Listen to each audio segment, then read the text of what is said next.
All right, welcome back, everyone. Today I have with me a very special guest, Jacob Polnaszek. He is a student at Belmont Abbey College. Got it? And he's an actor and a writer, and today we're just going to talk about being creative and theater and all that great stuff. Thanks so much for coming on the show. Thank you. All right, so start with telling us a little bit about yourself, your background as an actor, what projects are you working on, and what do you hope to accomplish in the future? So my name is Jacob Polnaszek. As you've heard, I'm currently in my junior year at Belmont Abbey College. I'm going to get my elementary education degree. I've been in the community theater there, but I started theater back in high school. I did a small show called the worst crossed out best Christmas pageant ever. Nice. Which is a small story about these kids that ruin the Christmas pageant for everybody, but really make it better in the end. And then I've done some other productions at my current college. My first one was the musical Oklahoma, and then I did The Importance of Being Earnest. That seems wrong. I did Oklahoma first, and then it was something else.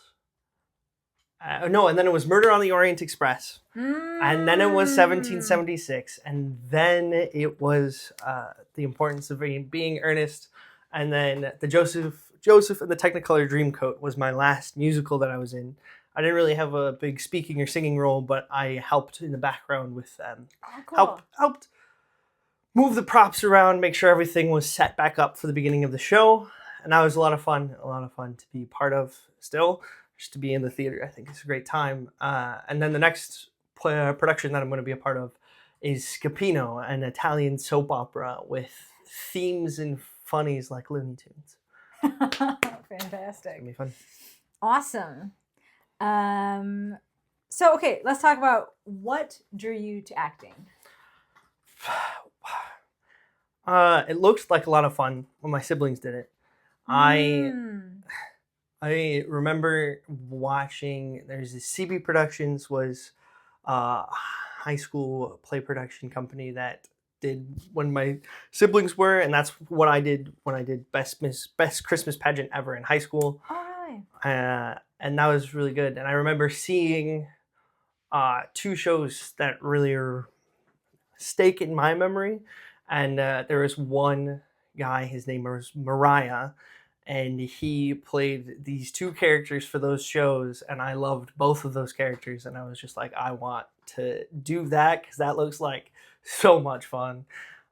He was Ben Gunn in Treasure Island, and that was really, really funny. And then he was Teddy in Arsenic and Old Lace. Oh my goodness. And so that's what really drew me to acting. Is I wanted to try it because all of my siblings had it. It looked, or not all of, but a lot of my siblings had it. It looks like a lot of fun. And I wanted to follow in their footsteps and really make it my own. Oh, I love that. That's fun. What about acting do you think can help people transform just as people? I don't know. I think to be a good actor, you need to understand two things about people, and they're like about the character that you're trying to become. The first is you need to have empathy. You need to be able to put yourself in the shoes of your character and really understand what they want and how they're feeling. And that leads me into the second thing that I think is really necessary is you need to understand what motivates people. Oh, yeah. Go into every single scene or whatever, or anything that you have in life. Everybody always has a goal, something that they want to accomplish, even if they're not thinking about it. And so finding what your characters want to accomplish, want to achieve, is exactly what acting is all about. And I think that, I love that. But in that context, it really applies skills and thinking on your feet. Live theater, anything can go wrong at any time, and you have to figure out how to make the show go on. Yes. Which is fun. And one of my favorite parts, definitely. The improvisation. I miss improv class a lot. Thinking on your feet. So it really prepares you for life and how to be understand people more, and like helps you grow with your empathy and understanding people's motivation, and really trying to broaden your horizons of the kinds of people that you meet and know and can understand. I love that. Okay, one thing I found really interesting with theater is when I've been in plays, and my siblings have been, we've noticed that there's some people who are in the plays and they're really, really quiet people in real life. And then when they get on stage, they're like the loudest, most over the top, whatever kind of character. And I've been thinking a lot about how like acting is, I don't know, it's like almost a safe place to put whatever emotions you want out there too. And that's another thing I think that's like on top of the empathy and on top of all these things, it's like there's almost like this safe space for you to just like blossom in a certain sense. And because I've always been surprised of like, wow, how that person's so quiet, and then they get on stage and they're just like they steal the show, and you're like, how did that transformation happen? But I don't know, I've seen it multiple times where I'm like, they really do. It's really cool too. I auditioned for Scapino, and one of the scenes that I was in, this guy came in late, and he was just doing it for extra credit for his acting class. But something that was really magical is the play that we were auditioning for, Scapino, was really farcical, really like out of this world, very, very high emotions. And so I knew, I've worked with the director before, and I had never met this man, but I was fully committed to just laying it all out there and being as big as I could be. And I really gave him the opportunity to let himself go and just enjoy what was going on. And I think that's part of it, is making your other actors look good so that they can help you look good too. And like it's that the conversation between the actors is more than just what they're saying from the page, right? It's like, how do we act together and work on this scene together and like create that tension. Yes, I love that. Acting with the other people. It's part of the fun. You have written theatrical I don't know what to call them, not screenplays, scripts. It's script. I would say script, but not screen. Yeah, I've written scripts. I wrote something for Valentine's Day about the original Saint Valentine. Cool. I've written Jelly Mystery, I think. Oh, Jellies and Jams. That was a lot of fun. I've written twice now for the 24-hour theater project, and I'm hoping to write a third year, and I've acted in that as well. I should have mentioned that earlier. But this year I'm going to, I hope to direct. I am directing, and I hope to write, and I wrote a horror genre themed one. That's what they gave me, and then one themed around Halloween. So they really like giving me the scary stuff. All right. I can see it still being humorous, scary stuff. It's only humorous, scary stuff. Okay. That makes sense. It wasn't really scary. It was just when the last character dies via the hiding behind some sort of small shrubbery that we found and put on stage, and then the killer Dracula, the Reddit moderator, comes on stage and he goes, let it go, and then the character who's hiding just screams, can't hold it back anymore, no, and then the lights go down. It's very funny. Oh my god, it was very funny. How has writing scripts impacted your view of theater, or has it at all? I think it absolutely has, because for me, every punctuation mark means something. It means it changes how I want the actors to say it, adding more sarcasm, pauses, like finishing a thought and then beginning a new thought. Like, it's not exactly like writing music, I think, but it is like there is a rhythm to it. You want like the scene to escalate in a certain way and make sure that they and you have to make whoever's reading it, and like you're reading it as a script or reading it as a director, planning it out, convey all of those extra messages outside of the words being said. And I think that it's really hard as a playwright, but the good plays do it very well. And I think that's why there's the classics that a lot of theaters come back to, and cherishing those plays that can do that, can convey a deeper message outside of the words that are said, I think is pretty cool. That is. And I like that thought of like punctuation. Like if you're putting in a comma and you're trying to make someone slow down, you're trying to tell them something about how they're saying their lines, or like what you want that scene to convey. And that's something I've thought a lot about with like writing, because I know a lot of my, students have, I'll try to teach them comma rules, and that is not as fun as teaching like whatever fun writing, creative writing prompt. But I was like, they have to go hand in hand. It's so important because in order to fully tell that fun side of the story that you want to tell, you have to have the ability to play with the commas and to pass on that kind of thing as well. So I don't know, that's something I thought about a lot as well. Just like, how do we like technically do this as well as like creatively, form a story? So that's good. All right. And you do writing as well, like novel writing. Yeah. I've fallen out of practice a little bit. Okay. But I would like to work on building the habit of writing every day. I think that's one of my goals for the new year, is to just work a little bit on it. And it's not going to be great all the time, especially not right away. But I want to be able to like start making something, because I really enjoy the process of writing things, writing novels for people to read, and writing scripts for people to read and say aloud. And that's one of my when I think back on my happiest memories of the times where I felt the most excited or ambitious, it's kind of when I had the scripts being read aloud for the first time, and I got to see the characters come alive, and like people understand the words that I put down on a piece of paper, and like even reading aloud my novel to people as well. I think that was really powerful, because I know how it's supposed to be read, or like things like that. And I think that is definitely one of my favorite memories and the times that I feel the happiest. And I really want to work on enjoying the process to get there as well, because I think that's really important. And the hardest part is because it's not to be at peace with the frustration and the struggle and the effort that you're putting in, because it's not always going to be a good time.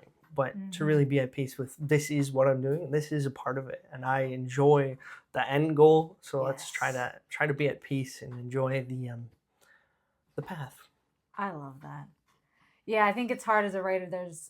I haven't written scripts in the same way, but even writing novels, just being like, I feel like there's always these bumps in the road where you're like, that is not what I was seeing in my head. You write it out, and the words that end up on the page were not the glorious image that you had of this exciting adventure scene.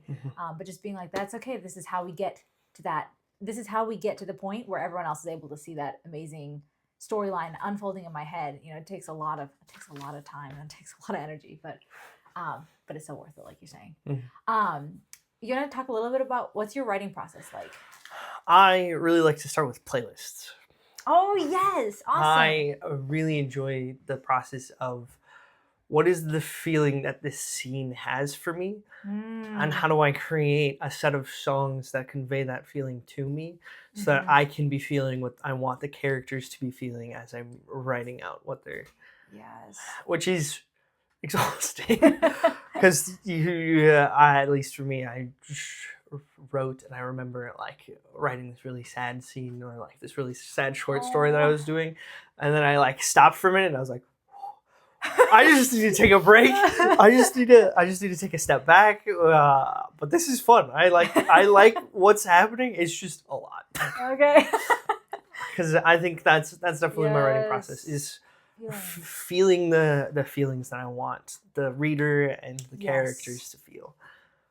As someone who's read some of your novel, I was like, you can feel it come through then. When you start with the emotion, you can feel it come through, which is good. It's a really good thing. Yeah. So that's awesome. I had something else to say on that, but I forgot. But something about emotion. It's really good though when you start with, I was editing. I sent my book in for edits, my novel, and one of the things I got back was the editor was like, I want you to ask yourself, what do you want your audience feeling in each chapter? And kind of like their emotional path. And I was like, that is such a good question, because you don't want to be ping-ponging emotions, but if you're like, this scene is sad, but I'm gonna like, maybe there's gonna be something like a happy ending, or maybe it's gonna lead to the character making a huge life choice of some kind. Like just letting yourself be like, this is gonna be a really sad scene, and that's what I want my readers to take away from, away with from the chapter. I think that's so good. Yeah, because it makes it so much richer. Like you can have an action scene and things are exploding, but if you don't have an emotional connection, nobody cares, So it's like, I think starting with that emotion is just so important. Very important. So good. I agree. Love that. So what, I wanted to ask, what can trip people up when they're doing creative things like writing scripts or things, or doing creative things like that? Sometimes I think it doesn't feel as rewarding as they would like it to. Sometimes it feels like nothing is top of mind, or like coming to mind when you want to start something new. Sometimes you could just be bored and want to do something else. But I think those are just the lumps in the oatmeal, and you should really learn to search for the smooth. Yes, I like that. Everyone eat your oatmeal. Everyone eat your oatmeal. Get your fiber in. It's the most important. Well, everything's important, but fiber is definitely very important. I love the metaphorical fiber, especially. The metaphorical fiber. Make sure. Okay. Oh man, but it is. It's just sometimes it feels like nothing is coming to mind. Like all of your creative juices has been squeezed dry, and I think there's no one cure for that. But the best way to get through it is by continuing.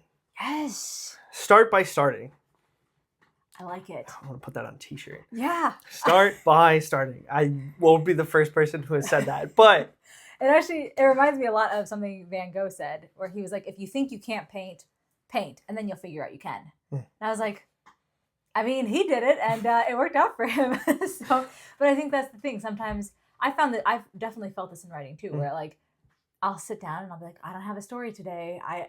The muse hasn't like hit me over the head, and I'll start writing, and then that's when I get hit by like wild inspiration. Like I just like can see the whole next novel, and I didn't know I could. But it's like that little hump you have to get over.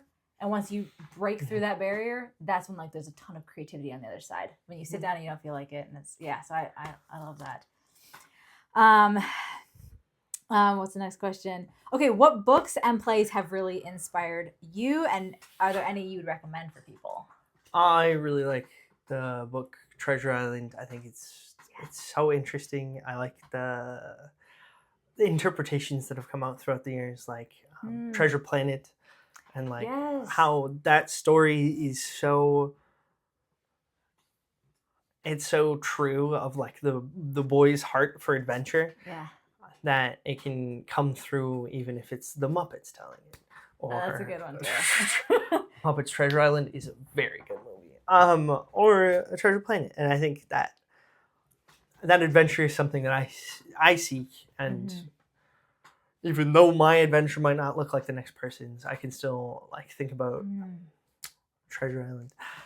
I also really like A Story of a Girl and Her Monster. It's about I've definitely told you about it before. I think you have, and I might have even checked it out, but I'm trying to remember if I read it.